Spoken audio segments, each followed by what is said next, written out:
തൊഴിൽ മേഖലകളിൽ മനസാക്ഷിക്കനുസരിച്ച് പ്രവർത്തിക്കുന്നതിന് സംരക്ഷണം നൽകുന്ന നിയമം അമേരിക്കയിൽ പ്രാബല്യത്തിൽ. ഇതോടെ ജീവന്റെ മൂല്യം മുറുകെ പിടിച്ച് മനസാക്ഷിക്കനുസരിച്ച് പ്രവർത്തിക്കുന്ന ആരോഗ്യ പ്രവർത്തകരടക്കമുള്ളവർക്ക് നിയമപരിരക്ഷ ലഭിക്കും. ദേശീയ പ്രാർത്ഥനാ ദിനത്തിലാണ് പ്രോ ലൈഫ് പ്രവർത്തകരെ പിന്തുണച്ചുകൊണ്ട് അമേരിക്കൻ പ്രസിഡന്റ് ഡൊണാൾഡ് ട്രംപ് പുതിയ നിയമം പ്രഖ്യാപിച്ചത്. ഈ നിയമമനുസരിച്ച് ആരോഗ്യ പ്രവർത്തകർക്ക് ഗർഭഛിദ്രം, ദയാവധം എന്നിവയടക്കമുള്ള വിഷയങ്ങളിൽ മനസാക്ഷിക്കെതിരായി വിശ്വാസത്തെ ലംഘിച്ച് പ്രവർത്തിക്കേണ്ടതില്ല. നേരത്തെ ഗർഭഛിദ്രം നിർബന്ധമായി നടത്തണം എന്നു മാത്രമല്ല, അതിനുള്ള സാമ്പത്തിക സഹായം ലഭിക്കാൻ ആശുപത്രി അധികൃതർ സർട്ടിഫിക്കറ്റ് ഉൾപ്പെടെ നൽകണമെന്നായിരുന്നു.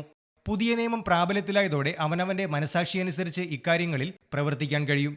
നേരത്തെ ഗർഭഛിദ്രം, ദയാവധം എന്നീ വിഷയങ്ങളിൽ മാത്രം 1300 പരാതിയാണ് കഴിഞ്ഞ വർഷം പൗരാവകാശ കാര്യാലയത്തിന് ലഭിച്ചത്. അതേസമയം ഗർഭധാരണം മുതൽ സ്വാഭാവിക മരണം വരെയുള്ള മനുഷ്യജീവന്റെ മഹത്വത്തെ സംബന്ധിച്ച കത്തോലിക്ക സഭയുടെ പ്രബോധനങ്ങളിൽ വേരുറപ്പിക്കപ്പെട്ടതാണ് തങ്ങളുടെ സേവനങ്ങളെന്ന് കത്തോലിക്ക ആരോഗ്യ സംഘടനയുടെ അധ്യക്ഷ സിസ്റ്റർ കരോൾ കീഹൻ വാർത്താ ഏജൻസിയായ അസോസിയേറ്റഡ് പ്രസിനോട് പറഞ്ഞു. പുതിയ നിയമം തങ്ങളെ കൂടുതൽ സഹായിക്കുമെന്നും അവർ പ്രത്യാശ പ്രകടിപ്പിച്ചു.